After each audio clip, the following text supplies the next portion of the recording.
Man, what do I say, man? That was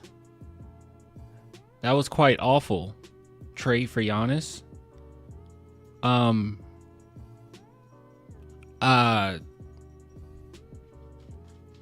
Huh.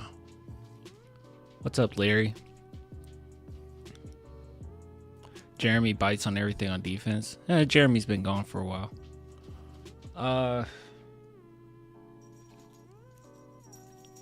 That energy was bad. I'm telling you guys, I am not crazy. I have not been, you guys know this, I have not been reactionary at all when it comes to Zach Collins. I just don't like his morale, man. It's something about him. I don't know. It's like, I don't know if he's depleted this year or what. I haven't looked at the stats or anything. So this isn't a comment on how well his stats are. It's just watching him. I'm just like, what the heck? No KJ slander tonight. No Keldon Johnson slander tonight. The only thing I will say is it gets pretty depressing when the Spurs get to a point where they're like, Keldon, save us. They were literally calling up ISO plays for Keldon Johnson. That's really bad, guys. That's not a good thing. So Keldon had a good game, but that's not a good thing to do that, to have to do that.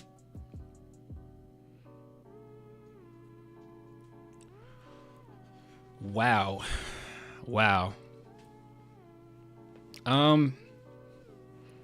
Jeez. You know it's bad when Keldon becomes our focal point. That's what happened. It was literally like, I don't know, morale, demeanor, vibes. Zach needs to sit for a week and change up his energy. It just feels off. I'm not, I'm not trying to be, I don't know, what is it called? Armchair psychology? What do they call that? Psychiatrist or I forget what they call it. I'm not trying to do that, okay? But something's just off. I just feel like something's off. How we lost our 10th seed. Come on, bro. Armchair. Yeah, armchair psychiatrist. Hey, is the stream going okay, guys? It looks like I still have an excellent connection, but went off for a minute, maybe.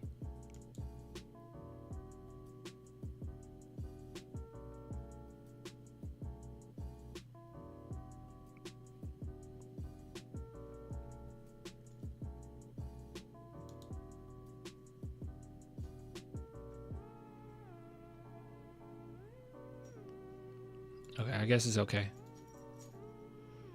Looked like it messed up for a minute. This one was hard to watch. The Bulls got everything they wanted. Collins is unplayable. It went out for a sec. We good? Okay. Yeah, I don't know what happened there. It looked like it went out on my end too. So, all right. I don't want to hold you guys too long, man. I really don't. I don't think you want to be here that long either. You probably do, but trade for Giannis. You need to give that dream up, man. You don't have to do that. We have a crazy great draft coming up.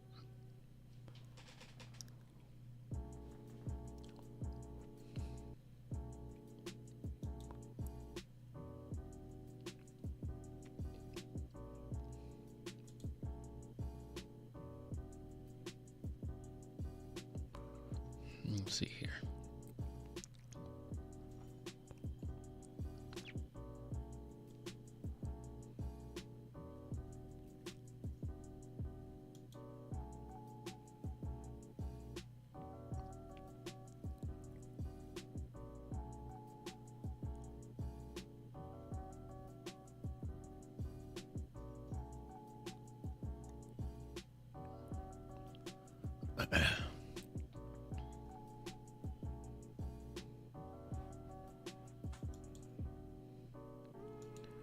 All right. What's up, clan? What's up? What's up, JT? All right. All right. Okay, can we talk about something else? I mean, anything. I'm literally down to talk about anything. We don't have to talk about this game. You guys want to talk about, I don't know, state fairs? They're pretty cool.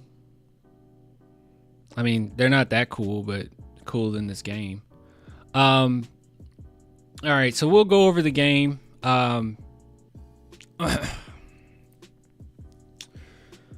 Unfortunately, we'll go over the game. Shout out to BetUS for sponsoring this video, by the way. So we'll go over the game. I'll talk about today's sponsor, and then I'll talk to the chat for a little bit, because I know that we're all upset after this terrible loss.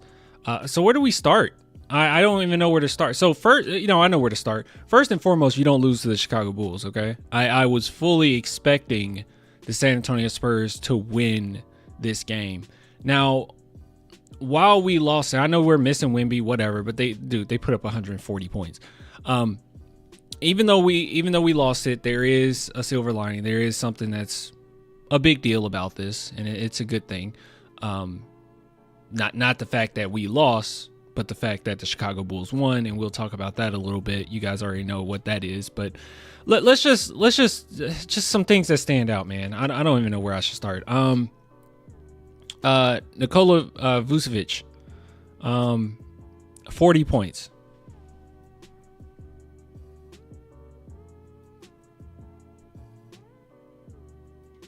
Forty points. He was 16 for 22, guys. He had 40 points. He put 40 points on us, guys. I didn't know we faced Prime Shaq. I had no idea. I had no idea. I had no idea we were going against Wilt Chamberlain tonight. 40 points. Honestly, I want to see if that's his season high.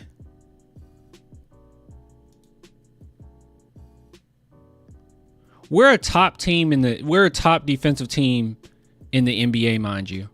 Yes, that was his season high. He got his season high against us tonight. He got his season high against us tonight. Now, I think if I'm not mistaken, I think the Boston Celtics, well, he lost against the Boston Celtics, but he put 32 on their head. And he shot 73%.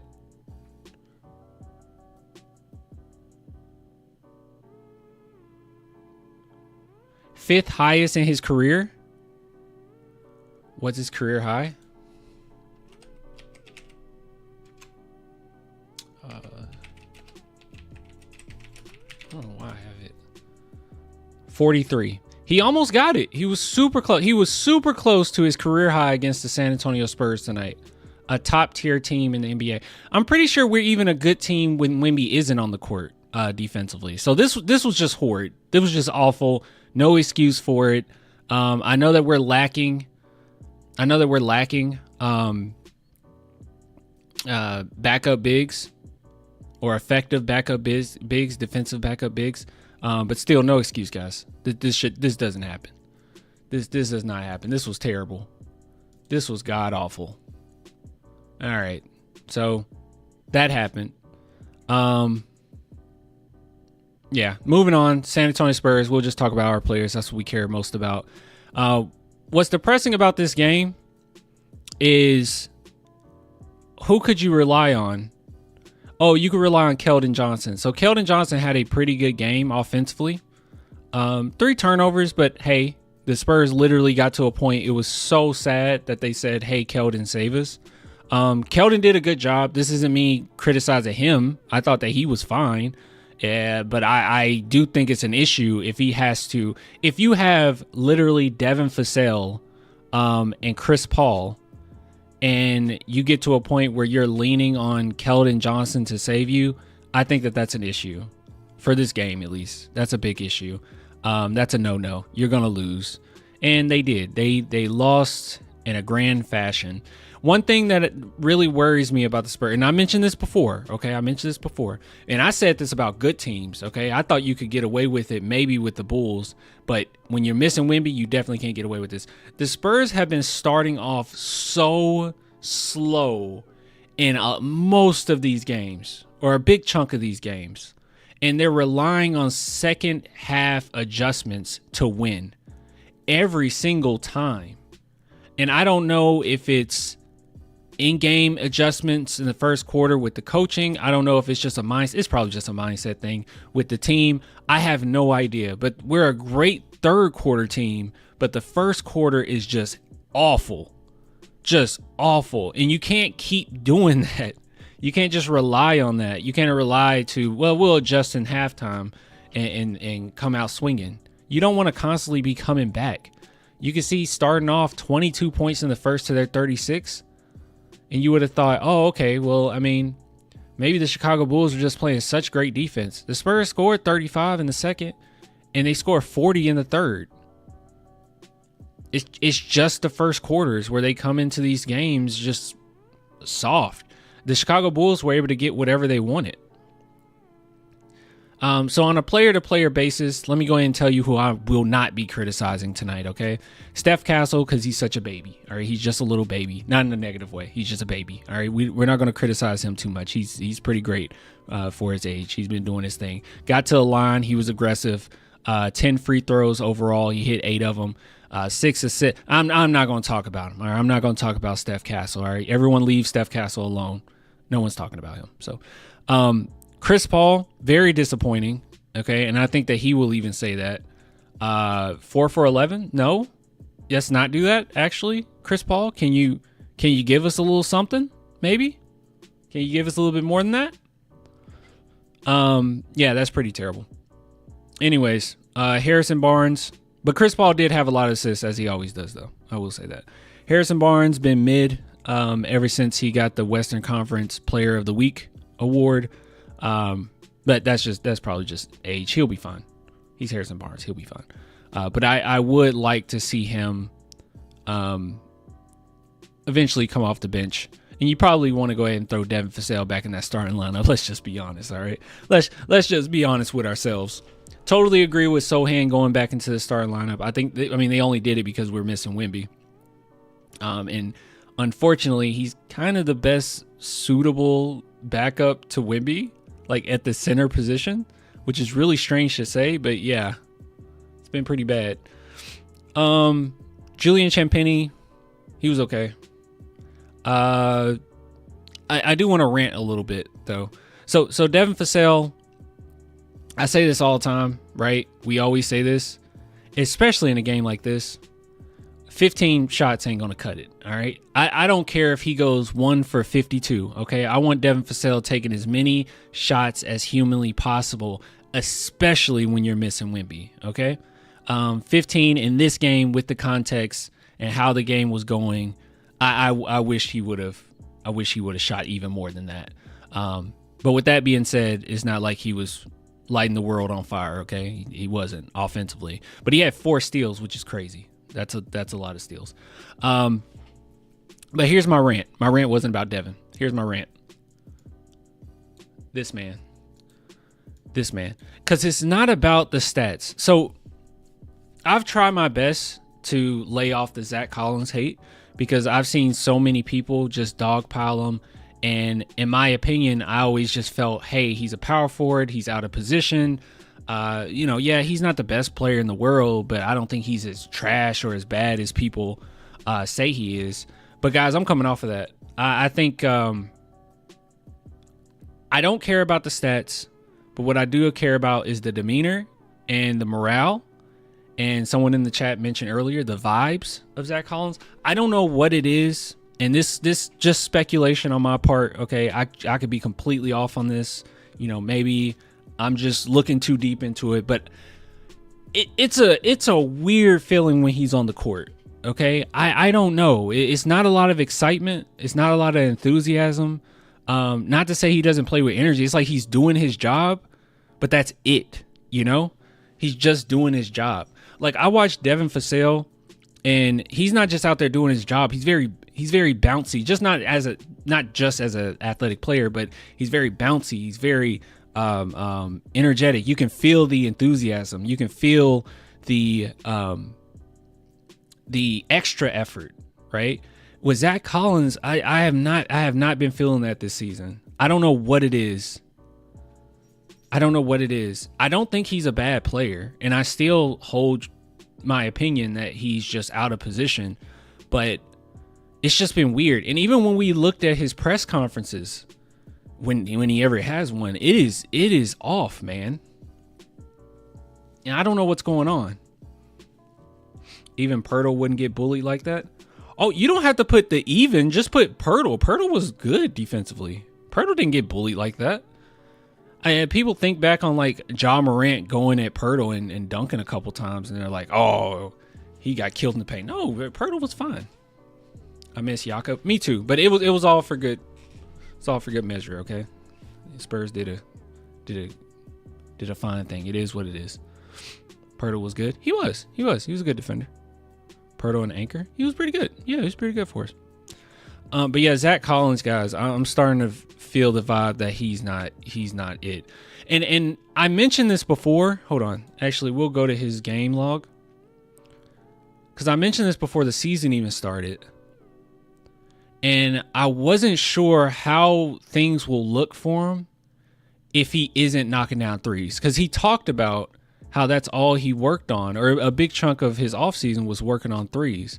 And I gave him a little bit of the benefit of the doubt, only because, hey, you had the shoulder thing going on, and, you know, coming off of injury is always going to be tough, adjusting to new roles. I get it. But, man, it gives me the vibes of Pau Gasol all over again, where we try to put Pau in a position to just be a stretch big for us. And that's how he could have really benefited us, but it just didn't work out.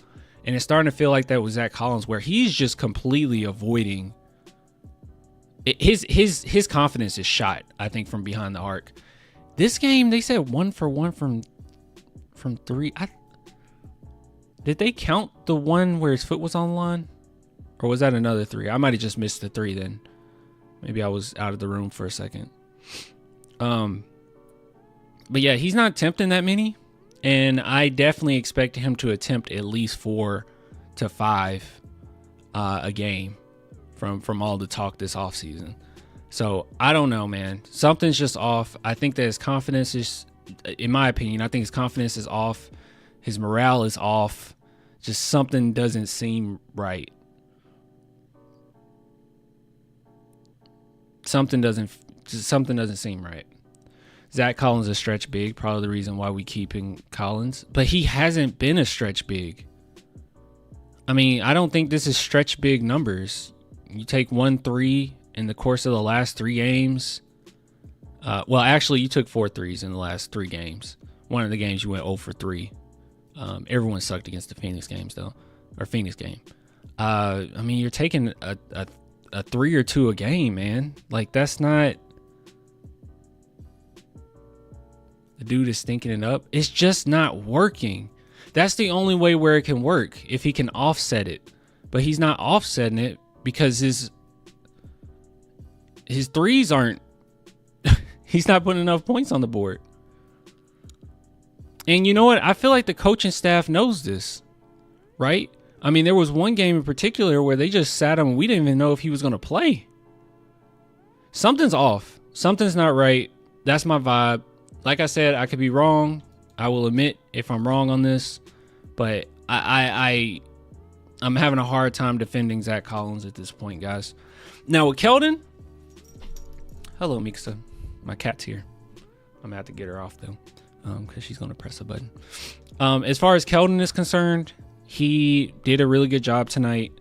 No argument from me there, but I think it is a problem when the Spurs start to say, hey, we're going to rely on Keldon Johnson to save us, which they did. It turned into the Keldon Johnson show. They literally started ISOing for Keldon Johnson. That is bad, guys. That is not good. That is not a good look. Your cat is back? Yeah. Yeah, she's okay. She could tell I was upset. You can tell I was upset about that game? Yeah. Yeah, she knew I was upset. But those are my thoughts about the game overall. Okay, I thought it was pretty terrible. But the good news, all right, there is some good news, okay? With all the BS, there is some good news here. And the good news is, and I probably should have already had this up. What was that? I'm trying my best, guys. I'm multitasking here. All right. Here's the good news, is that the Chicago Bulls won yet another game, and that brings us closer to getting their draft pick.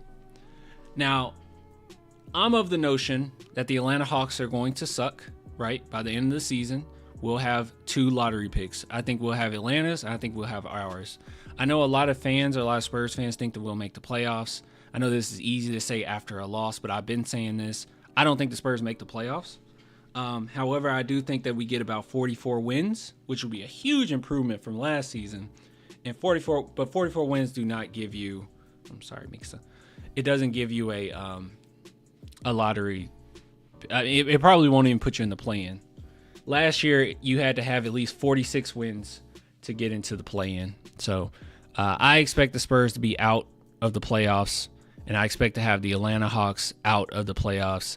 That would give us 2 lottery picks, and then the Chicago Bulls can continue to win. Then we'll get theirs. I don't know what's going to happen with this Hornets stuff, man, because LaMelo can't stay healthy. So that's my thoughts on that. And with that being said, big shout out to BetUS. I want a shot at Cooper Flag. So if you guys are interested in anything BetUS, they have a bet here for NCAA specials in which Cooper Flag to win 24-25 Wooden Award. And you can see here, not a crazy gain, but if you wanted to do $10, that's 40. If you wanted to really up the ante, do 50, that's 200. So if you guys want to bet on that, you just do that. You hit place bet there, and then it will lock in. You just confirm it, and you're good to go. But yeah, go over to BetUS, use promo code YouTube150. You'll receive 150% bonus on your first deposit, 125% bonus on your second and third deposit, up to $2,000. But yeah, so check out BetUS. All right, time to look at the chat. Who do y'all think is the best fit backup center for the Spurs to get? I don't know, man. You have to. Okay, you can sit there as long as you don't press anything. Nope, you're pressing the keyboard. Okay. Right off the bat, right when I said you can sit here, she pressed the keyboard. Hold on, you got.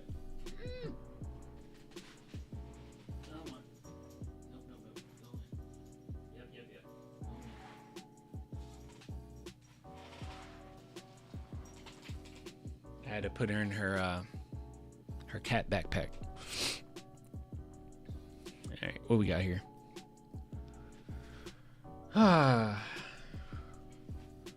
The Hawks are pretty good, so that pick won't be good. Let's look up the Atlanta Hawks right now. I personally think it'll all fall apart. Okay, they just beat the Hornets. Oh, that was the other day. That's like the worst thing that could have happened. Yeah, that's not good. They beat the Pelicans. I think that we were looking at these future games, whereas the ones that they might start losing, because you got okay, they beat the Bucks. All right, but you have the Lakers, the Knicks. Hopefully the Spurs will get their stuff together. They're better than how they've been playing. Then you got the Grizzlies and the Timberwolves. Hopefully they start falling apart pretty soon. We'll see. We'll keep an eye on them. The thing is, they're not going to tank. You know, they're going to try their best, because why not? You know, Lakers are awful right now. I mean, they have the exact same record as the Hawks. Hawks 12 for 11, Lakers 12 for 10. Yeah, I don't know.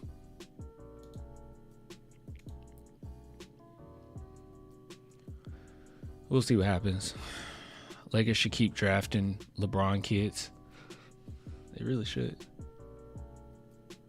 46 wins for a play-in is crazy. Yeah, that's what it was last year. Let's see. I don't know what it was in the East. No, the East was 36. You need to get at least 36 wins. In the West, yeah, you needed 46. So you needed 10 extra wins. Yeah. So if that trend continues, actually we'll go back a year before that. What did it take? Well, a year before that it only took 40. So I guess we'll see. But obviously the NBA is closer to what it was last season than it would have been the season prior to last. So I don't expect the Spurs to make the play-in. Maybe the play-in, but definitely not the playoffs. Will be a play-in team in my opinion.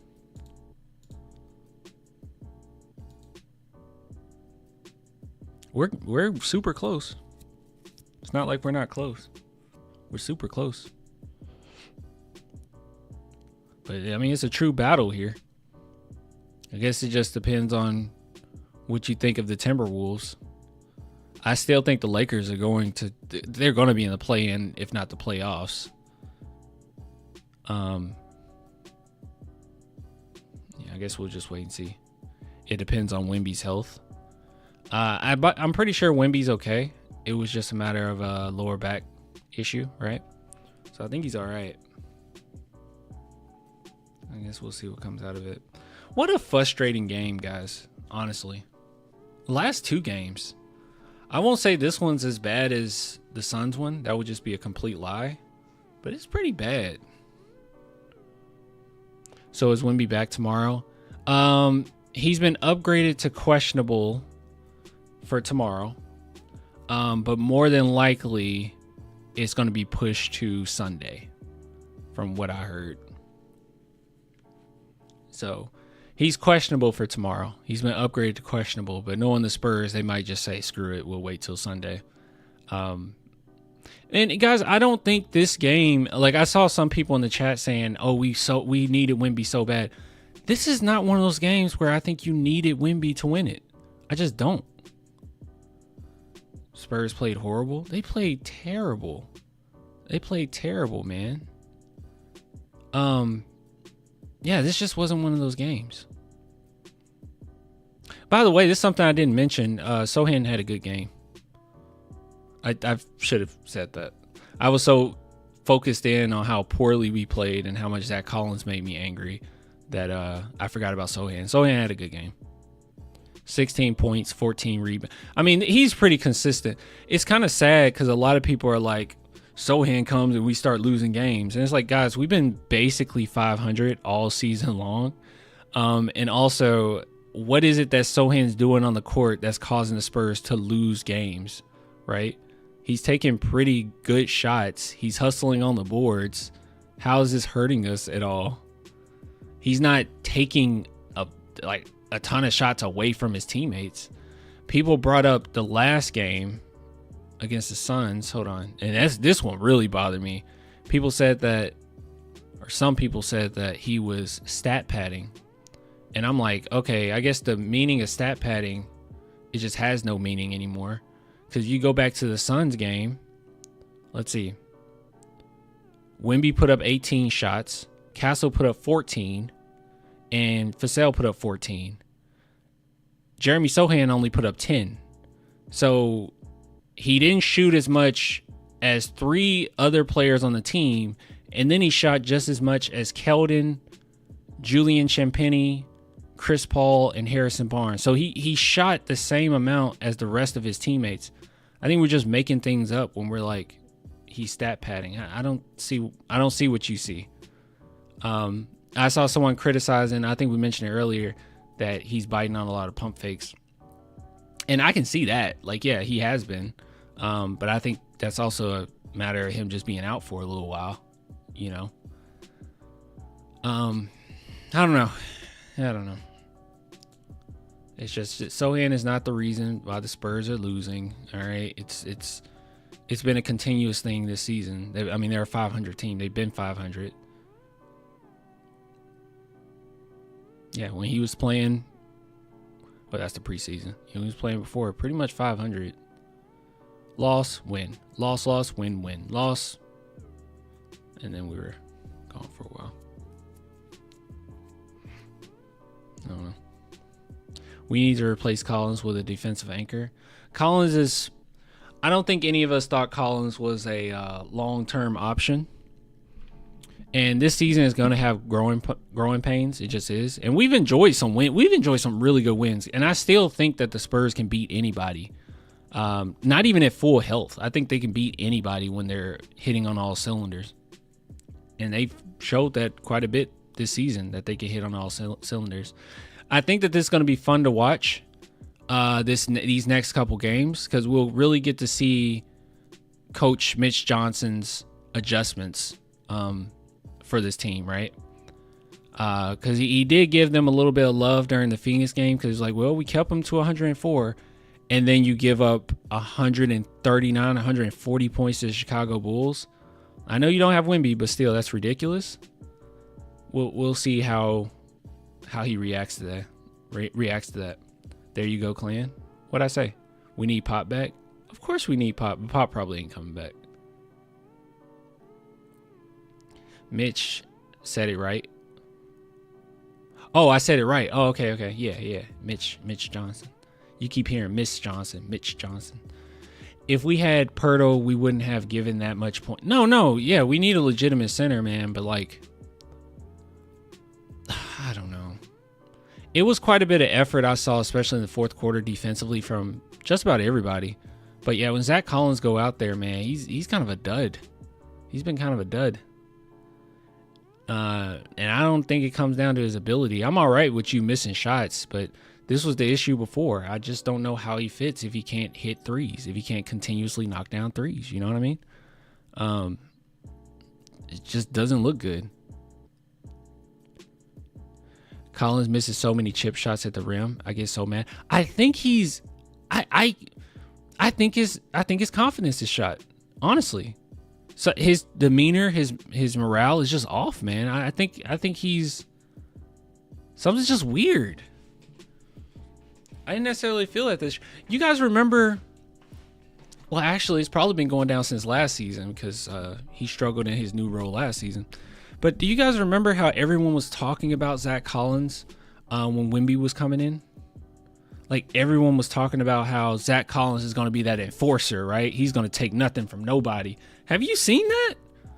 I haven't seen that enforcer Zach Collins. That I don't know, man. His juice is gone. I don't know what's going on. His fouls hurt his game. Oh yeah, that foul on Buzelis was terrible. And then he looked at the ref and he was like, "What happened? What? I went straight up." It's like, no, that was. Even if I was a ref, I would have called that. Even if I had a parlay on the Spurs to win, I would have called that. That was pretty bad.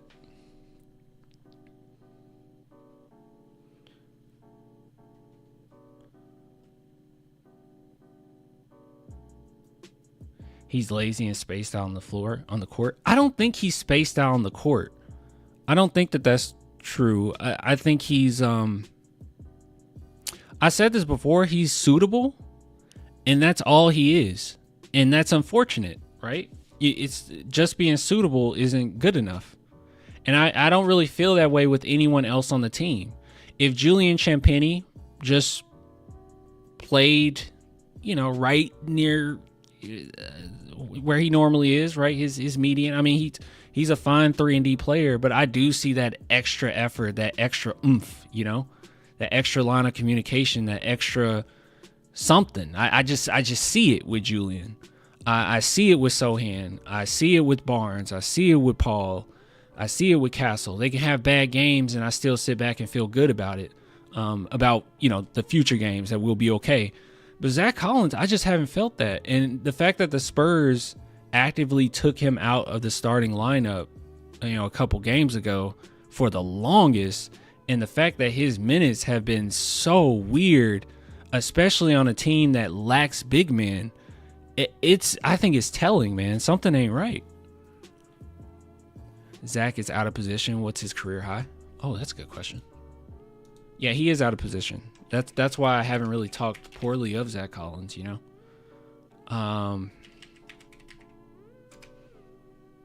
Career high. 14 points. Actually, I don't know. What is his career high? Looks like 29. Last year? Let's see. Oh, is that when Wemby was out? This is when Wemby is out. All his career highs come with the Spurs. The Spurs are so great at helping players develop, man. Yeah, all his career highs came with the Spurs. That's crazy. Yeah, his top 20 career highs were with the Spurs. I know he hasn't played a lot in the league, but due to a lot of injuries. But 29 points is the most he ever scored, and it was last year. Yeah, last season. I do remember this game. Did he take any threes again? He had to take threes, right?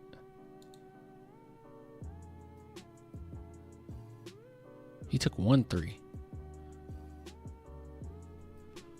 Or he hit 1 3, I mean. That was against the sorry Pistons. Yeah, Pistons pretty bad. But hey, you asked what his career high was. It's 29 last year against the Pistons. But we're not expecting Zach Collins to be like a star or nothing, right? I just want him to be more than suitable, you know? And if that comes with, you know, constant communication, that comes with that little bit of a little bit of that anger, you know? A little bit of that toughness, a little bit of that enforcer. I just haven't seen Zach Collins the enforcer, you know? I haven't seen it. I know that's a silly thing to say, or it sounds like a silly thing to say. It's just how I feel. You know, if some time goes by and I'm like, I was kind of off about that take, I will go back on this. It's just the vibe over the last few weeks. I've been very charitable, but I can't ignore it anymore, man. It's why does Mitch not let players with momentum play? I feel like, I mean, maybe this game was really strange, but I feel like for the most part he's been doing that. He's been doing a pretty decent job with rotations, I thought. It's been kind of a, hey, you know, whoever gives me something off the bench, then play you a little longer, you know. I think he's been all right. We need to draft a center. Well, good news, Mario. We have at least probably 2 draft picks, but maybe 3 or 4 would be crazy. I won't hold my breath on the Hornets one, but I will hold my breath on the Chicago Bulls one. I think we could possibly get there to pick. But if we don't, it goes into it goes into next year and then the year after, I believe. So we'll be fine regardless. Does it say that detail on here? On this site in particular, it doesn't. But yeah, guys, look how many second round picks we have. Not this upcoming draft, but the next draft. Oh my goodness. They're going to have to trade some of these. That's 4 second round picks. They are not using all 4 of their second round picks. There's no way they do that. And then you have 4 more in 2028. We just stacked up 3 in 2029. Spurs are ready. Sohan is, I just said this, dude. I literally just said that Nether at the beginning of the segment. He says Sohan is unironically a better center than Collins, rebounds more and is better rim protector, more passing upside too. That's why, and Mitch Johnson knows that, that's why Jeremy Sohan started at center. He knew that. No, you're right. Because you would have thought you would have just started Collins, right? But nope.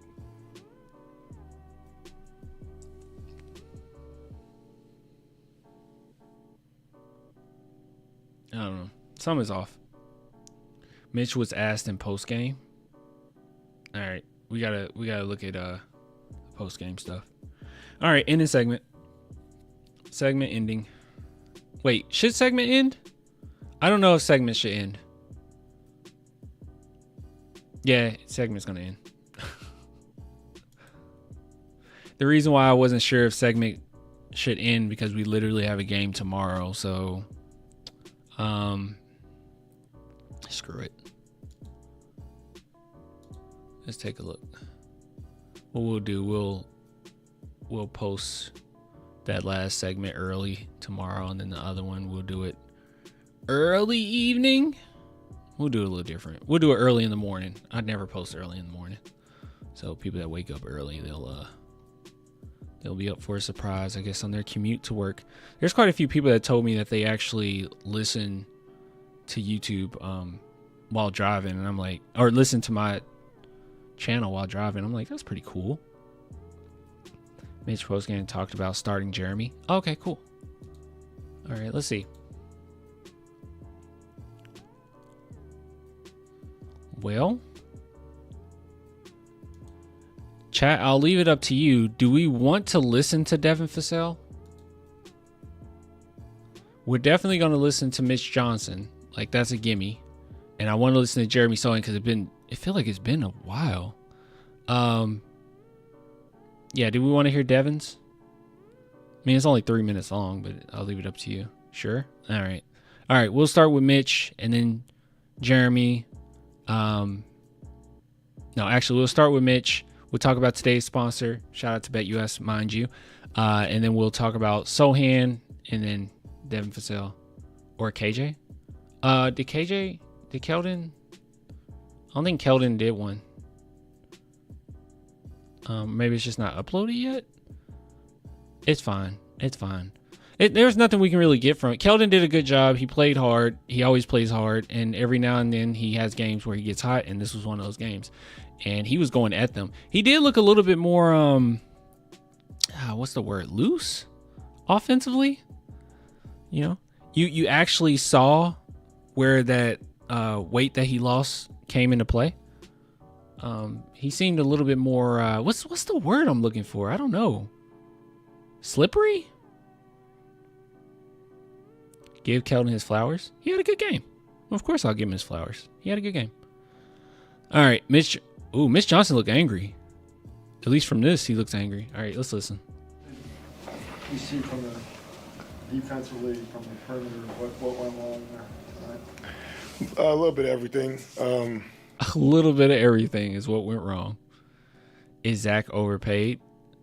Okay. This will look. This is what we do. After we look at these post games, we'll look at contracts around the NBA, and then we can make the decision. Right now, he's playing slightly under his contract, in my opinion. But we'll look at other people making the same amount. Transition was bad. Had some situations even off makes where we didn't get back. They got buckets right after makes. Weren't connected. Didn't show shifts where we were supposed to. The amount of right-handed layups, kind of straight line drives, was pretty alarming. Lack of communication on some screens. It was pick your poison. It was pretty poor tonight. Dang, it's just. Does he want to do this live stream? I mean, literally. I mean, that's our whole segment right there, right? God, we were just trash. He could have just said we were just trash, and I think we all would have understood. Is there any common thread you're seeing between these sort of slow starts the team's getting off to? Even in some of the wins, they've been kind of slow getting into it. Yes, please talk about that. Dude, every single game, it feels like we start off slow, and then we just wait for adjustments. Are they not prepared? What is that? Lethargic, maybe, would be the word. I don't know if there's a common thread, but definitely feel a little bit of lack of energy, and then we get going a little bit and get back into it, and it's tough to play out of a hole in this league. What was the thought process of starting Jeremy at center? I just want to know why. Why is there a lack of energy? Does that just come with age? Is that what it is? Lack of urgency, man. I don't get it. I don't understand it. I mean, you know how important it is to go into the third quarter swinging. We fixed that problem. But then as soon as you fix that problem, now we have a problem with the first quarter? I don't know.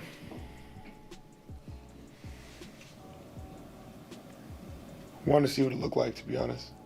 You know, we've done it a little bit in the past. Thought this was an opportunity where we knew we were going to play a good amount of guys, and we knew we were going to still play Zach and Charles.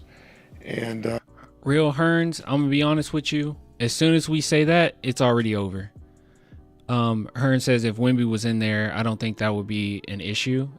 Would have been an issue. What the effort in the first quarter? We already lost because that we should not have to rely.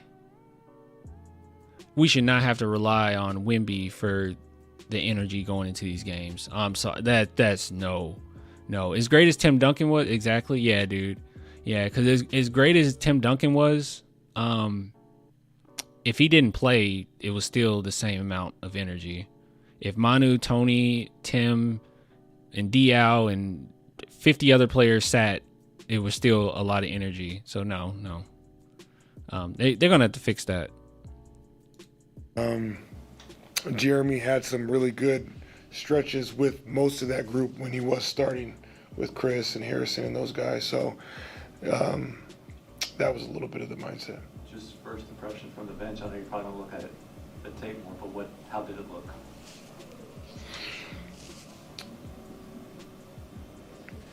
It is tough right now to give you an opinion on schematics because it felt like a lot more or less than that. I don't know which would be the proper way to say it, but it was not a schematic issue.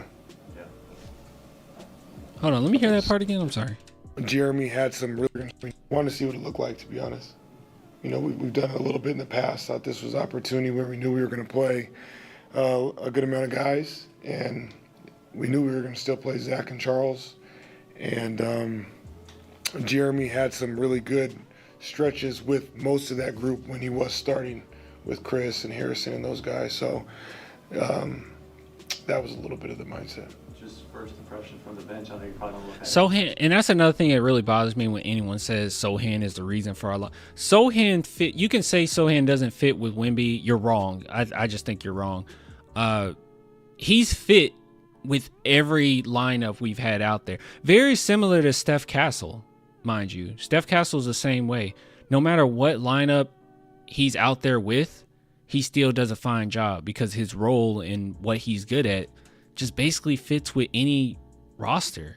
You know, that there's no, I mean, unless maybe there's two Jeremy Sohans on the court at the same time, maybe that might be a little iffy, but like, I don't know what the problem would be. I mean, high basketball IQ on the offensive and defensive end, makes ideal cuts, always in the right place at the right time, hustles on the boards. I mean, this is the type of player that doesn't really matter what lineup or what lineup they're in, they're going to be good. Yeah, the team shouldn't feel lethargic. They're a young team. When the Spurs start hot, we win games. I feel that they are lax. Old Pop would get at them. We need Paul to pull rank and be stricter with them. Yeah, dude, as old as Pop is, there's not one first quarter I've seen him come in and not give 110% energy.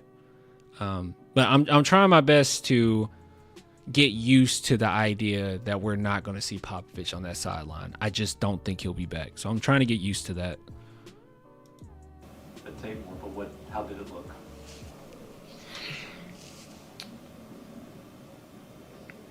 It is tough right now to give you an opinion on schematics because it felt like a lot more or less than that. I don't know which would be the proper way to say it, but it was not a schematic issue. Yeah. Coach, how do you feel about Keldon Johnson's performance?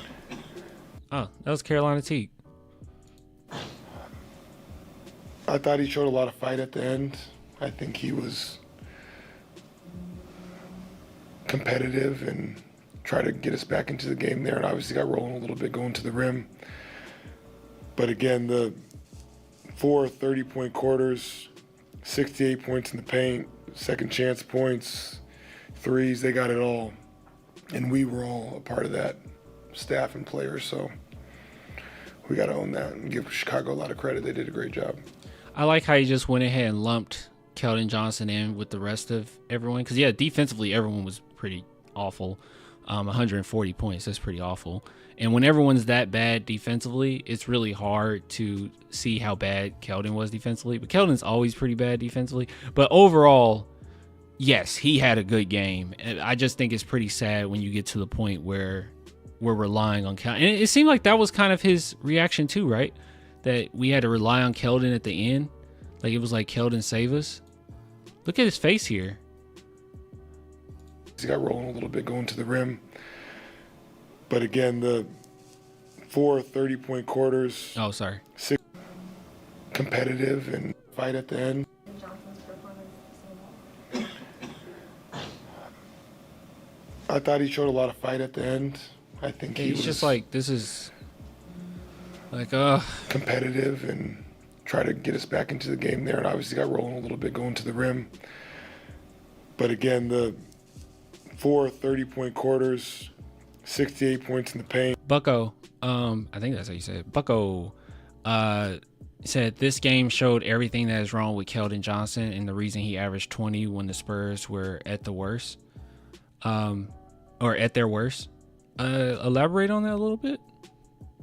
I'm trying to see what you mean by that.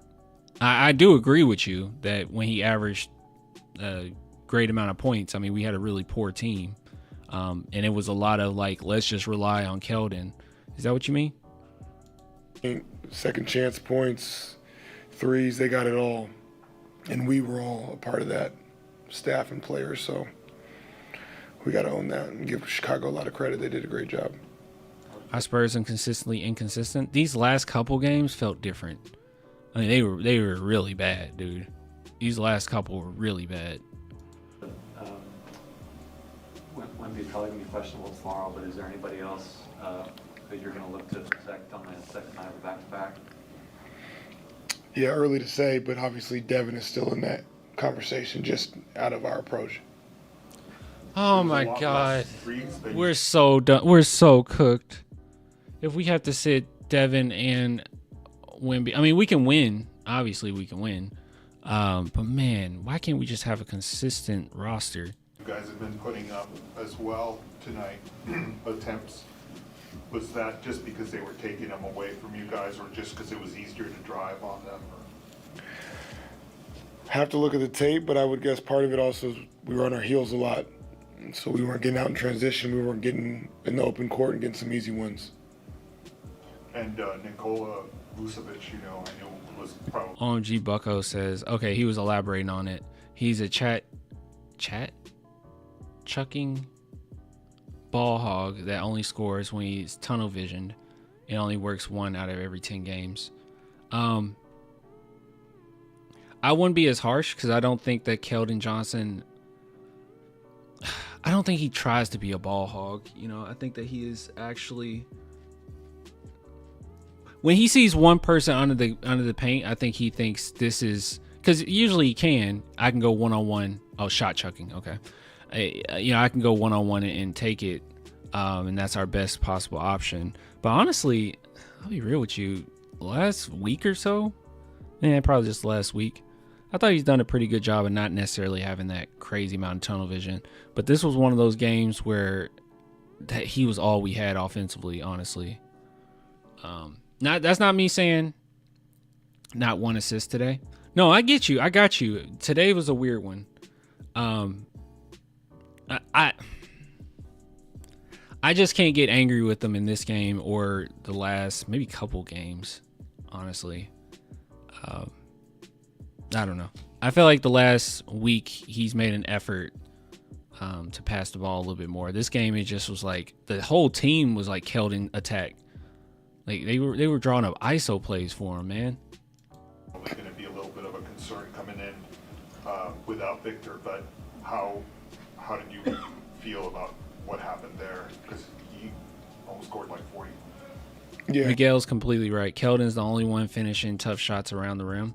Yeah, I think that's why I'm being a little bit more charitable, at least for right now. I mean, obviously, my overarching thoughts on Keldon's situation hasn't changed. But I think these last couple games where you can't find a basket around the rim, and that's an essential part of winning these games. And that last game against the Suns where Wemby just completely went away from going to the rim after the third quarter, it's just like, well, yeah, like Keldon and Sohan are kind of the only ones that's finishing. I don't know. He made shots. Very good player. Whether we could have maybe changed some defenses up or were probably always connected on some communication and things that were in place, and he made us pay. All right. There we are there. All right. Really quick. Big shout out to BetUS for sponsoring this segment. If you guys are interested at all, head on over to BetUS. Use promo code YouTube150. You'll receive 150% bonus on your first deposit, 125% bonus on your second and third deposit, up to $2,000. And we have here, obviously, Cooper Flag, which hopefully the San Antonio Spurs can get him. I think we have like a 0.5 chance of that happening. Just kidding. We should have 2 lottery picks, hopefully, if the Hawks don't make the playoffs.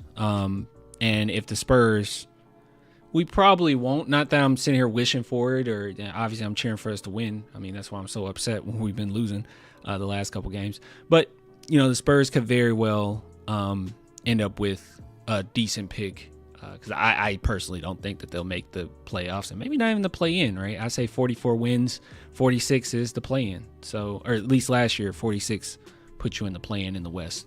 But overall, if you guys want to bet on Cooper Flag winning the 24-25 Wooden Award, you just head on over to BetUS, go to basketball over here, and you can go to NCAA specials. And let's see. Just say 25, nothing too crazy. 25 will get you 100 right there. So if you guys are interested, please go check out BetUS. All right, let's go ahead and dive into Jeremy Sochan. It's been a while since we've seen him.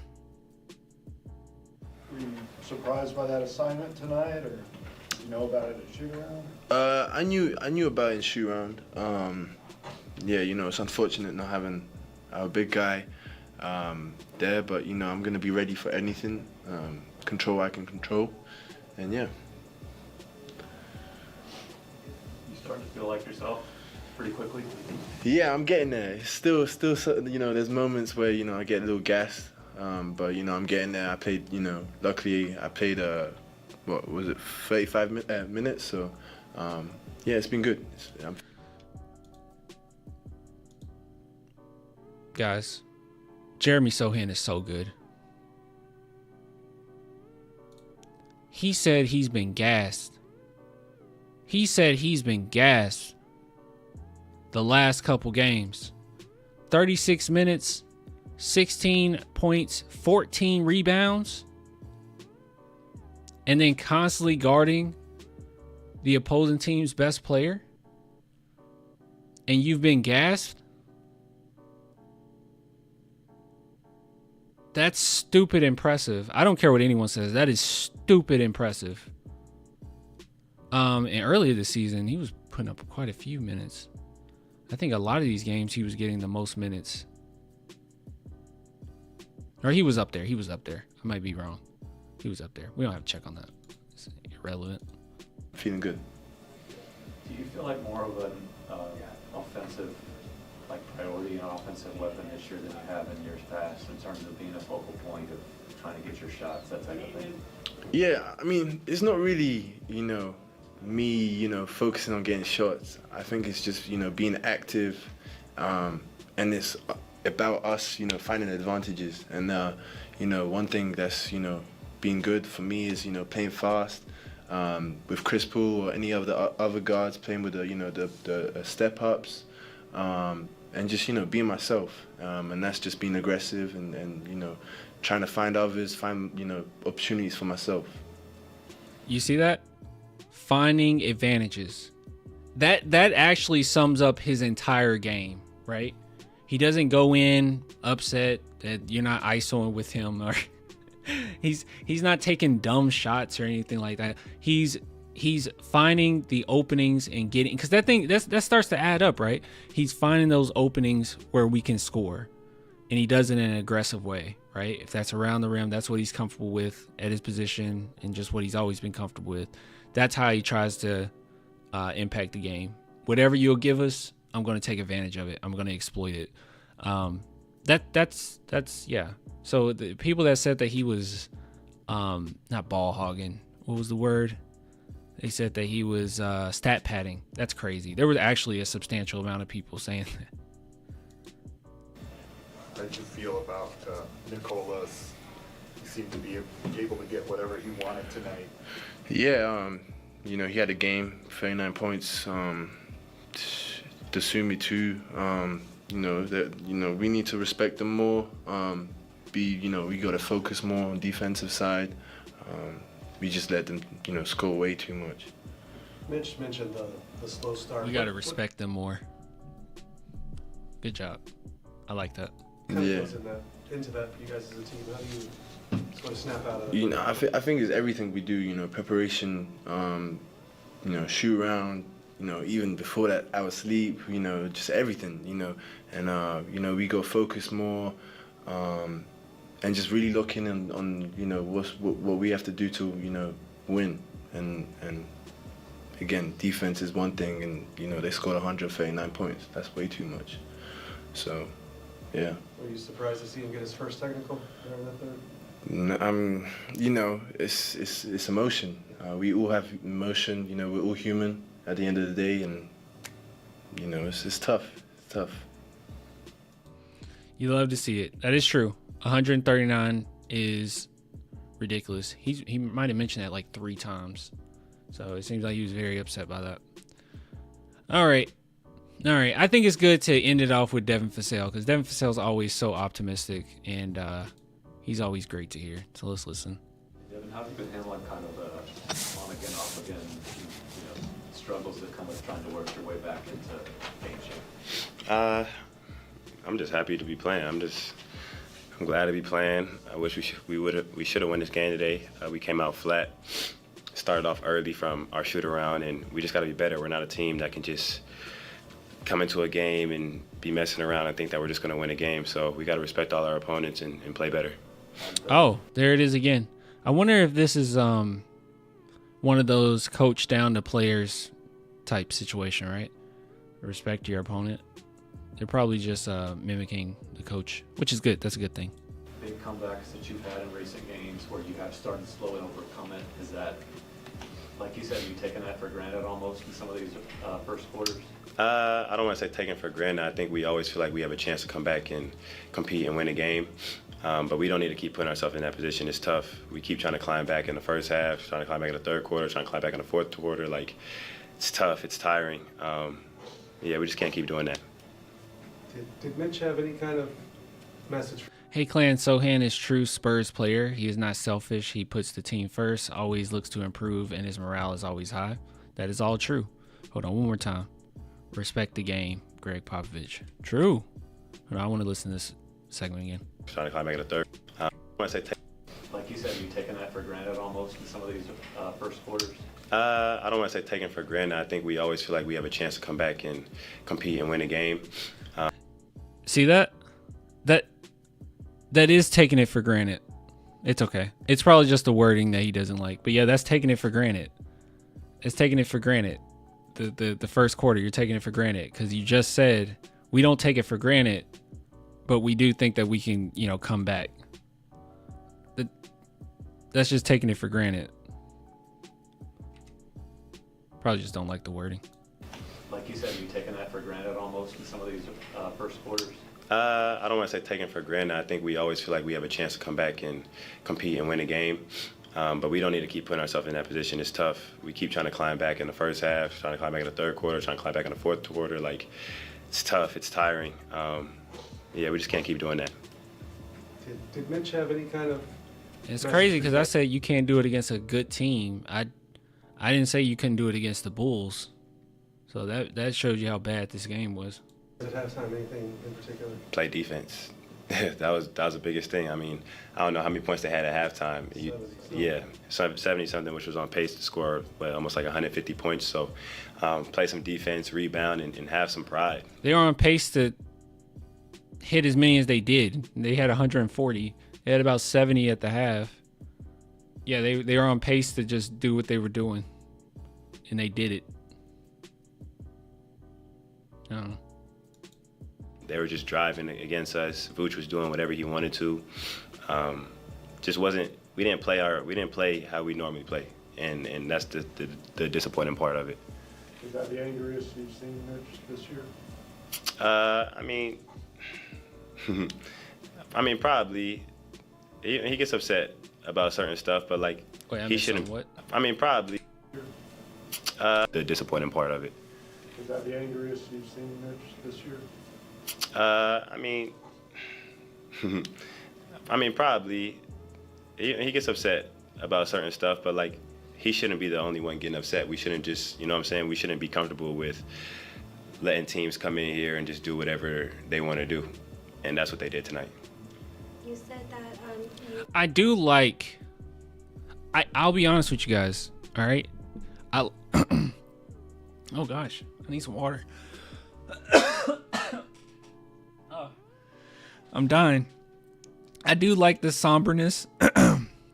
Sorry, I'm going to talk like Doc Rivers for the rest of this, or Mitch Johnson. Take your pick.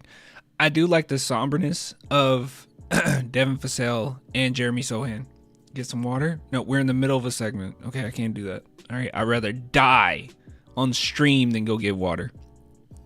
But this somberness is a good thing. The fact that they seem down, but it doesn't sound like a defeatist down. It seems more like we're better than this. We're just gonna let them walk over us. That's soft. What are we doing? You know, we got to take this game more serious. Like, I like that. It doesn't sound like a pointing the finger. It's just an overall, what are we doing, you know? But like I said before, it's a really bad look when you have to rely on Keldon Johnson at the end of game. You should never have to, ever. He did good, but on offense, but never have to rely on him. didn't play the way he normally played. What do you think contributed to that? Who? Didn't play the way he. Hold on, I missed what Carolina And that's what said. they did tonight. You said that you didn't play the way he normally played. What do you think contributed to that? Who? Or you? Maybe she just meant the team. I guess she just meant the team in general. He does not want to answer this question. Slow start. We didn't make shots. And then us not making shots had them in transition. And we weren't matching up in transition. They were getting downhill. They were getting to the lane. They were getting threes. So it was just a whole trickle-down effect, truthfully. There weren't as many three-point attempts tonight either, by far. And was that just because they were taking them away from you, or was it easier to cut, or what do you think that was? I think they just had us on our heels a little bit too much. I think we were never really the aggressors, so we weren't aggressive, trying to get to the paint, trying to kick out, trying to find people. They kind of just they played a good game. I'll give credit when credit's due. They played a good game, but we just got to be better. You know yet what the plan is? He seemed irritated. Muhammad, why not? If someone has the high hand, why not keep doing it? What are we talking about? You talking about what I said about Keldon? I'm just saying you should never get to the point where you have to depend on Keldon Johnson to win you a game. Like that shouldn't happen.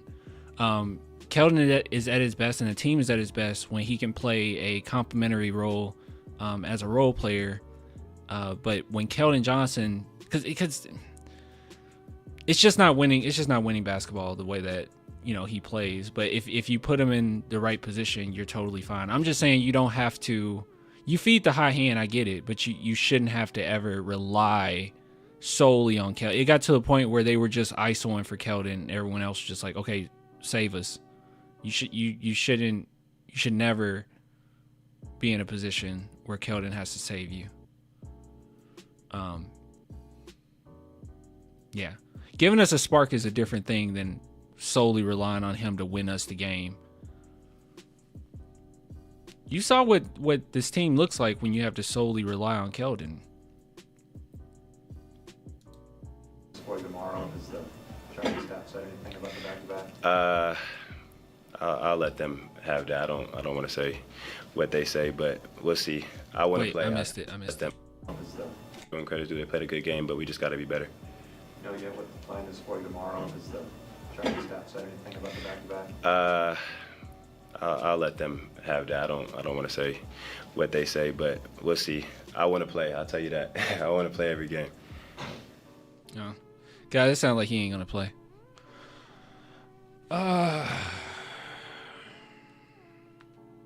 So you're saying we should throw a losing game away if nobody steps up?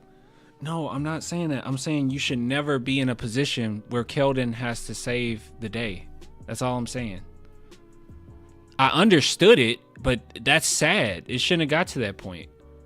Someone else should have been able to step up in this game. You should never have to sit back and say, Keldon, save us. It's ugly basketball. It's not, maybe you'll get a win here or there, but you can't get used to doing that at all. You shouldn't. That's all I'm saying. I'm not saying that I have a big brain counter to that. It's not that. I mean, I watched the game too. That's all they had. That should not be okay. As soon as that's all you have like a 5% chance of winning that game.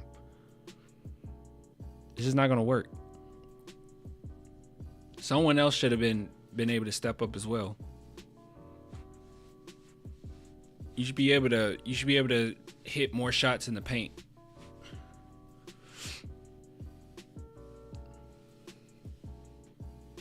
Devin definitely should have taken 25 shots. That's what I'm saying. Devin took 15. I know that he always plays, the right way, but sometimes the right way is... I'm way more comfortable with Devin Vassell's shot selection than Keldon. Agree to disagree then? I just don't know what you're disagreeing on me with. You shouldn't be in a position where Keldon Johnson has to save you. And I agree with you that in this game, that's all they had. So yeah, they just relied on Keldon Johnson. Castle, go to Castle. It was just one of those games where it was like, I don't know, man. I think Devin should have shot a lot.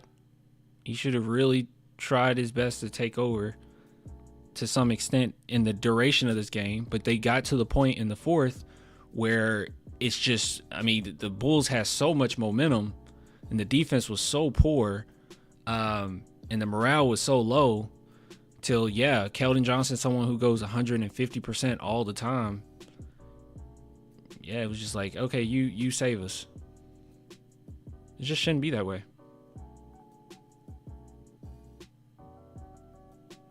Saying we shouldn't get down bad enough to rely on Keldon isn't saying we should give up. Exactly. That's not what I'm saying. That's not me saying like, oh, now we have to rely on Keldon. Let's just wave the white flag. That's just me saying we have to rely on Keldon. This isn't a good habit to have. You shouldn't be in that situation. Clan, you are right. If we have to depend on Keldon to win games, then we have already lost the game. Like I said, Keldon is great for a spark, and he did that for this game. In the last, we need nasty. Yeah, like him being a spark is what we need. But you can't have him being a continuous flame throughout the game. That will be for Devin Vassell to do. Because Devin is the type of player where he can have a poor game and at any given moment turn it on, great shot selection, hitting multiple threes and win it. And he could do that, I think, when he being aggressive. I think Devin Vassell could do that consistently over and over and over again. If we get into a habit of relying on Keldon Johnson, it's going to be consistently inconsistent. Because depending on what team you're going, because he's going to do the same thing. He's going to do the same thing regardless of who he's going against. Whereas Devin Vassell, I think that he really does take what you give him. He has a few go-to moves, but he's going to take what you give him. But Keldon's just not like that. It doesn't matter what you're giving him on that defensive end. He's going to do the same thing over and over, and that's going to make it inconsistent depending on who you're going against. It's very reliant on referees. It's very reliant on matchups, and he just doesn't change, that much. Downhill, downhill, downhill. Where Devin, he's going to make you work a little bit more, right? He's going to be a little bit more frustrating. He's going to bring a little bit more gravity, I think.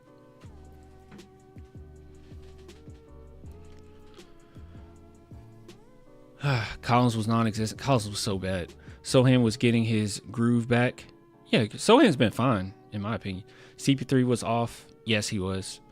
HB was off. Yes, he was. No Wemby. That is true. And our other guys were off frequency. They were all bad. 139 points given up was the most in the entire NBA this season. Is that true?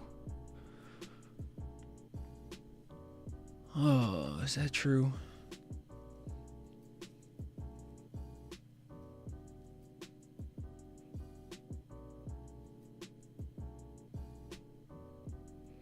Honestly, should Julian start at small forward over Barnes? I'm definitely leaning towards Barnes coming off the bench. I think that'd be fine. Throw in Fasale back in that starting lineup, but you can also have Fasale come off the bench if you want. I just want the Spurs to have whatever lineup out there that can set the tone early, and we're good. Because we already proven. I think the Spurs are pretty confident that yes, as the game goes on, they can do whatever. They can come back. But yeah. Just today. Fasale. Do I always say it wrong? Fasale.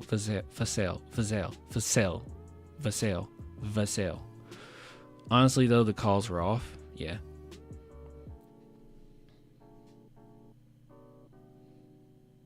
In that case, Keldon needs to start and bring spark. No.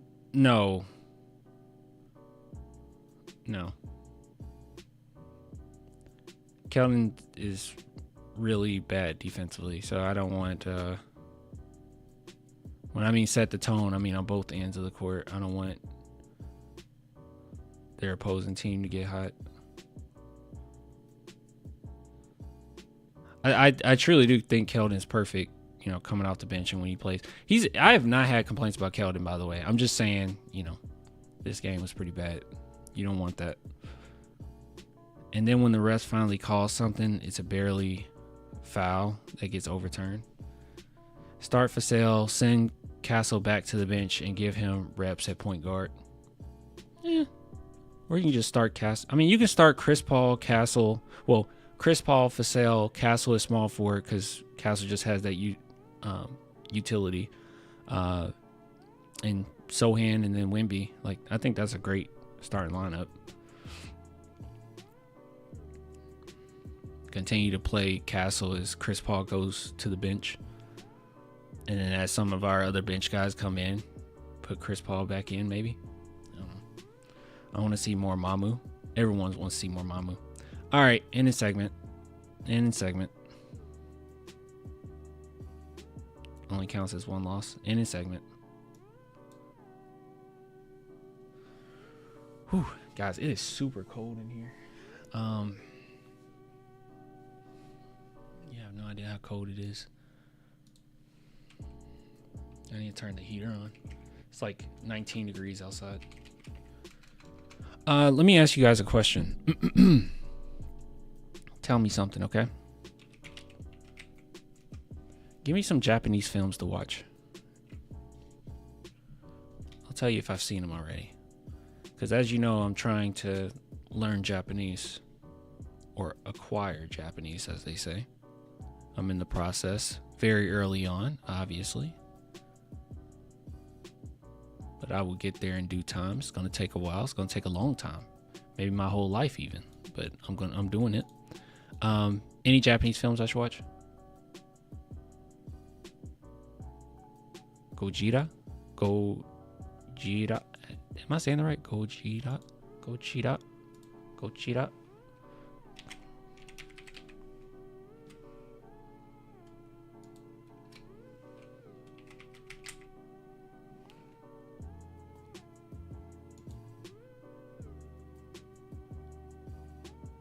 Oh, Godzilla?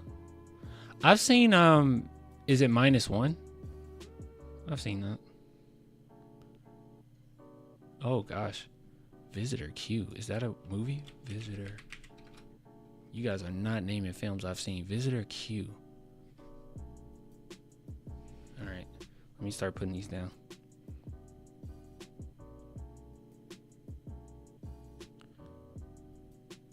I'm actually shocked you guys named like a few movies I literally have not seen because I've seen so many.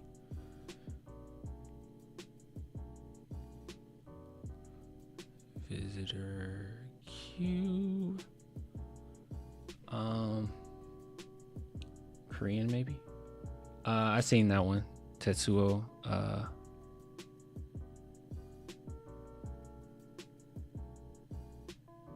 Iron Man. I've seen it. Hell of Hiroshima. Hell of Hiroshima.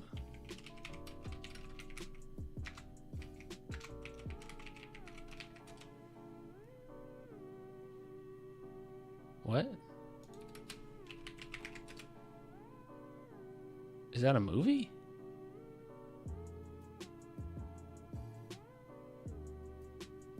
Paprika? I've seen it. Old movie, but Thorn of Blood is a wonderful Japanese, takes place Shakespeare's Macbeth. Is that the Kurosawa film? Pretty sure I've seen it. Watch Initial D. It's an anime about JDM cards. No. I just want movies. Is Initial D a series? Dear goodness, don't watch it. Don't watch what?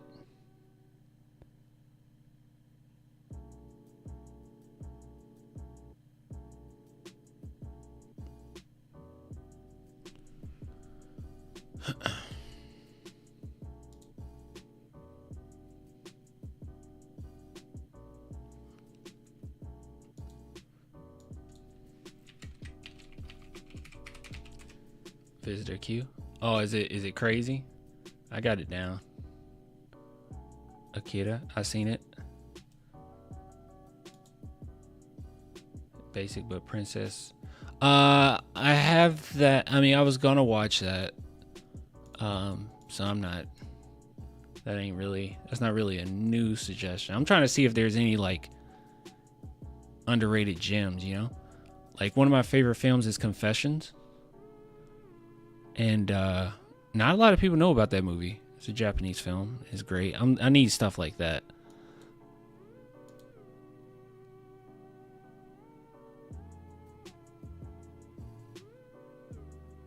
Yes, it is the Kurosawa film. Never mind then. Reminded me that I gotta rewatch it.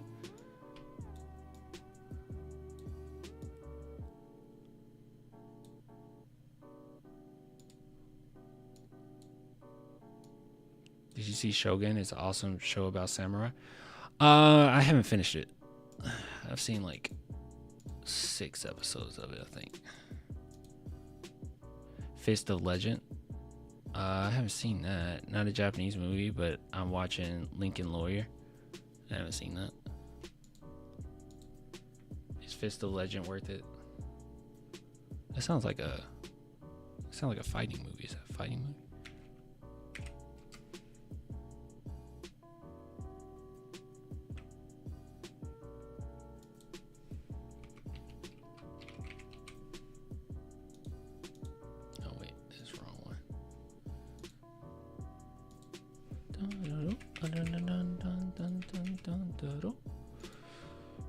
Anything else? Battle Royale. Yeah, that movie's great. I've seen it. But I feel like everyone's seen it. Yeah, I've seen it.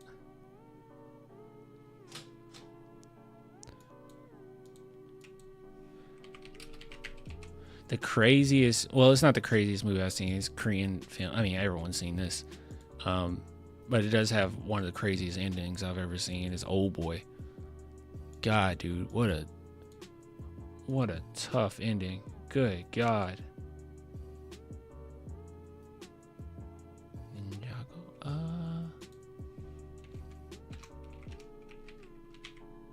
think I've seen. What is that? Is that an animated series? What is this? The Legos? The Crow Japanese version. Boy and the Heron. Oh, I still gotta watch that. It's new. I'm sure you saw it. No, I haven't seen it. I do have to watch that. Bloodsport 1, 2, 3. Guys, I want some hard hitters. All right. Godzilla -1 won an Oscar. Yeah, I've seen. I went to the movies and saw that twice. The movie's great. I cried twice too. Well, actually, technically, I cried like 6 times, technically. The way that movie ends is just like, oh my goodness. I'm glad they're making another one, or that same director's making another one. I don't know if you guys heard about that. Because that man got paid nothing for that movie.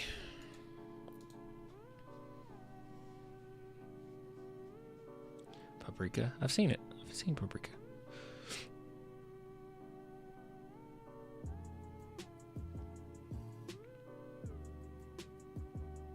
Grave of the Fireflies.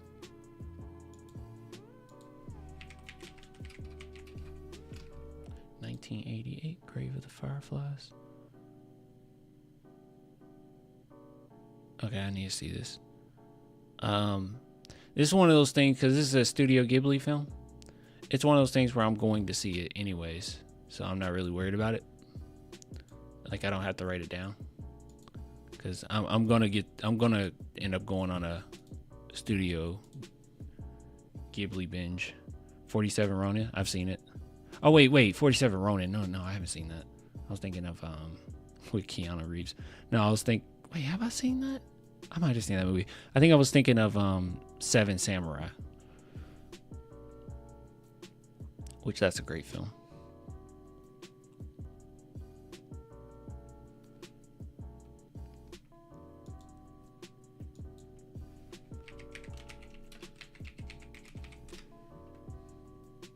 Have you seen Interstellar?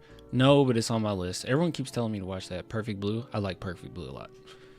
I've seen it 3 times. I'm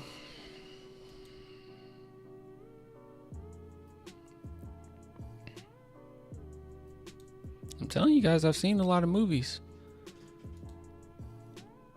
I know it's very niche, though, to say Japanese. I feel like if I asked you guys Korean, like, you could give me plenty of Korean films. Japanese films are hard to come by. They're hard to come by. Boy, they're an animated feature film Oscar. Yeah, I got that down. I'm gonna watch it.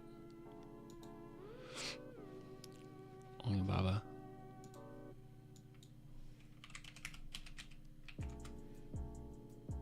What is this? Oh, this is creepy looking. Onibaba. 1964. Onibaba. Onibaba. Nice. It's on Max. All right. Bro, I see the most beautiful and affordable house for sale in Japan. Wonder how hard it is to become a citizen out there. So, from my understanding, they don't have dual citizenship, but you can buy a house whether you're a citizen or not. So, and if you guys are not aware, I mentioned this before, but my plan is to visit Japan over the summer. I want to do it after the draft, okay? Because I don't want to miss the draft with y'all. And then I'm gonna go out there, and yeah, the plan is to eventually live there year after visiting. So that's the plan. We'll see how it lines up, but regardless, I'm gonna get there, okay? I'm gonna be there. Arrival, if you're talking non-Japanese movies. I need as much Japanese as I can daily just to get used to the sounds. Lupin the Third. I've seen that anime. Strange Circus. What the heck is that? Strange Circus.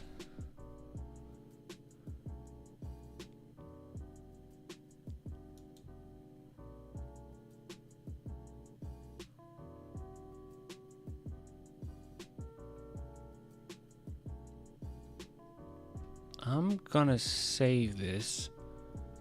This image interests me, and I don't know why. Strange Circus. Yeah, we're gonna just hold on to that one. Japan is literally paying foreigners a salary to move to Japan countryside. Yeah, my friend was telling me, because she's over there right now, she was like, listen, if you want to live here, they will hire anybody that wants to live in the north, who wants to go north. I'm like, I'm probably gonna do that. It'd probably be the move, right? Probably be the move. Gosh, is this gonna download or what? North Korea? No, Japan. Northern Japan. North is isolated a bit. Yeah, see, I'm trying not to infantilize anything, okay? So I'm going over in the summer, and I'm not just gonna go to Osaka, Tokyo, you know.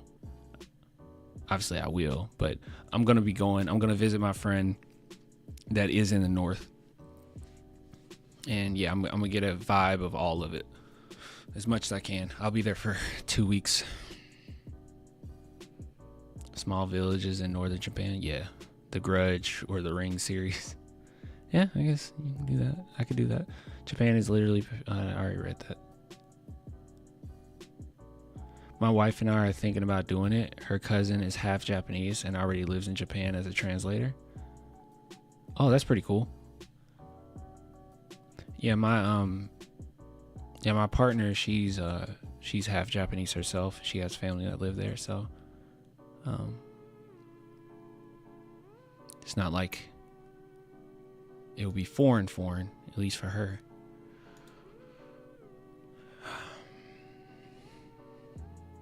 Don't forget Okinawa. Someone said that last stream. Was that you? That said to go visit there? I wonder if we can. I guess we'll have to get a plane to Okinawa first. Or maybe we can end off our trip in Okinawa. That might be a good idea. 2 weeks is enough, I think. I want to see Kyoto and Okinawa Islands. I hear people live till they're like 90 there.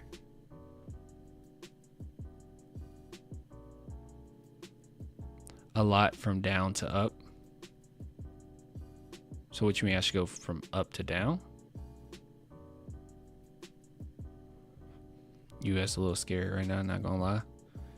It really is, my guy. But yeah. I'm trying to enjoy myself. So no post-game streams for 2 weeks.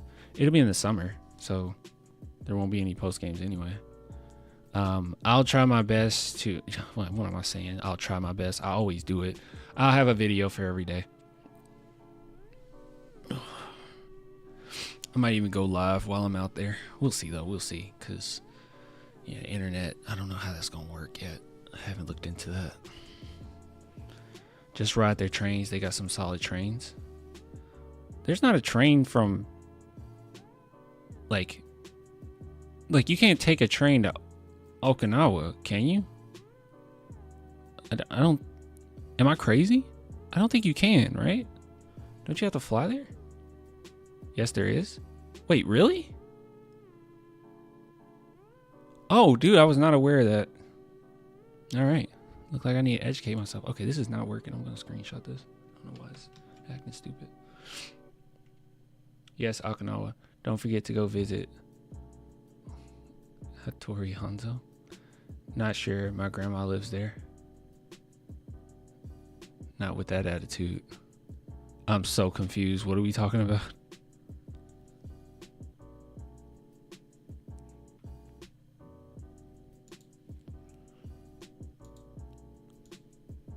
Yeah, I thought, don't you have to fly there? From like from Japan, from Tokyo, I mean, I know it's part of Japan, but I saw a few weeks ago you commented on one of my videos years ago. LOL. I'm not a YouTuber, so I never checked. So I only saw it recently. Oh, really? What did I say? If it was years ago, I don't remember. That was not stored in my long-term memory.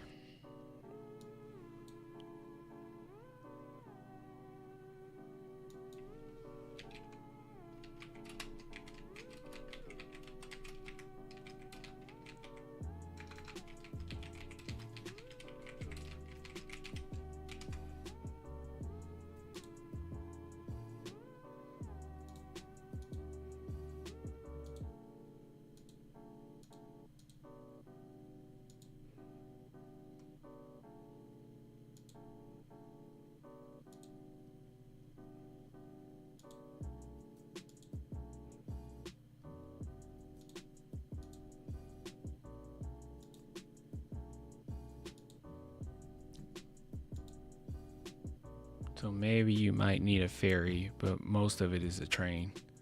Take a ferry? Okay. Okay, alright. Well, you guys are giving me a little bit more hope that I can just like go visit there. Okay, I'll put that on the list of places to go. Because that's also a place that has a lot of job openings as well, from what I saw. So, and hopefully that stays consistent by the time I get there. A year from this summer. What the heck is this? Here we go.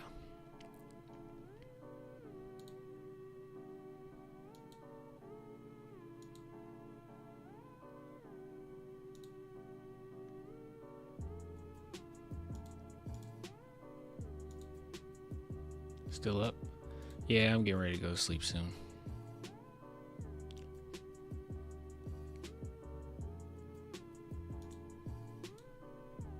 But Temple Garden City is Kyoto if you want to do that.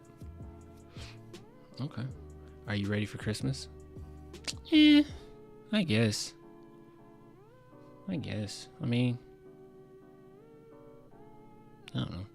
I guess I am. I already got everyone's Christmas gift, so. What was I gonna say?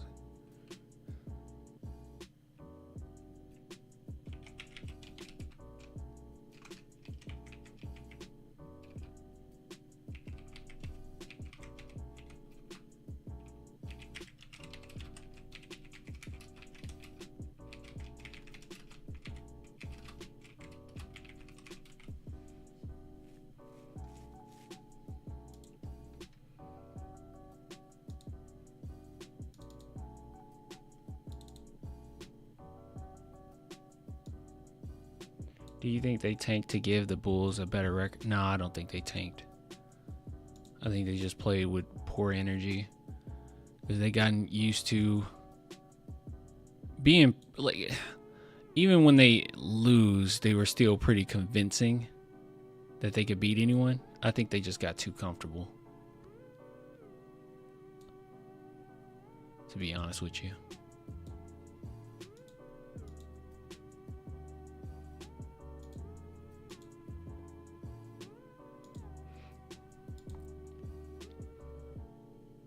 Milk and cookies, I guess.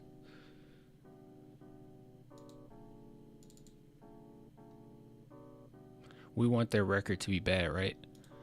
Who, the Spurs? I don't really think, I'll be honest with you, I don't think we have our core team yet, but this upcoming draft is really deep. So it doesn't matter that much. But no, I mean, we want the Spurs to win. You know, we want some type of morale boost from last season to see progress. And they have had that. So I say no. We want them to keep winning. I just don't think they'll be good enough to make playoffs, which in turn would be good for us. Not the Bulls. Oh, sorry. No, we want the Bulls to be good.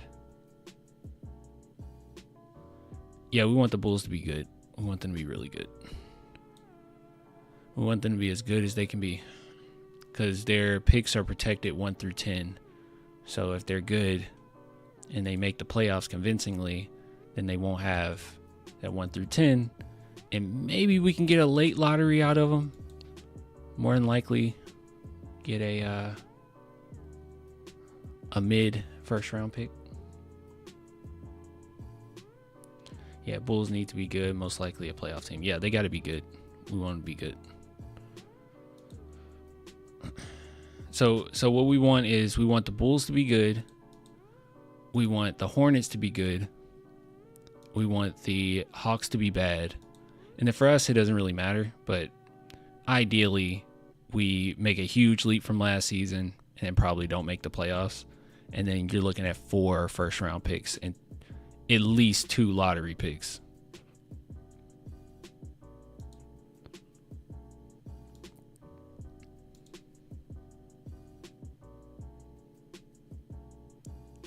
I didn't know they were that protected. I thought it was just a Charlotte Hornets.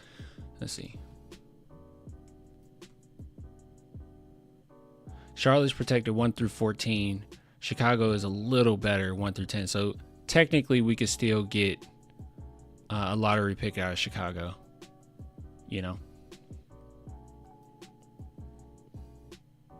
Yeah, we could technically, if we get there 11th or 12th, that's still lottery. So but yeah, Hornets is definitely more protected than Chicago's.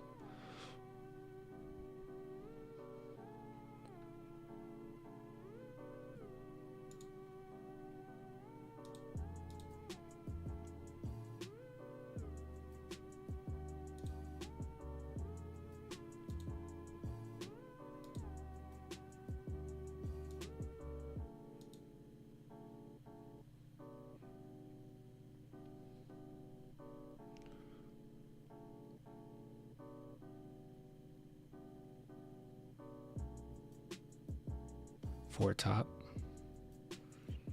Yeah, we end up getting 4 first round picks. Are we going to trade something like Branham or something? I don't know. I have no idea. All right, guys, I'm hopping off. I gotta lay it down.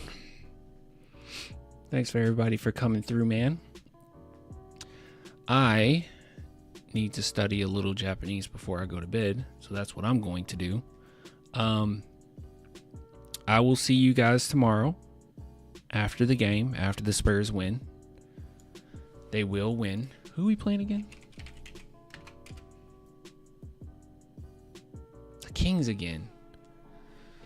Oh man, I'm so tired of playing the Kings. Well, we know for a fact they're not going to survive without effort against the Kings after that last game. The Kings probably beating themselves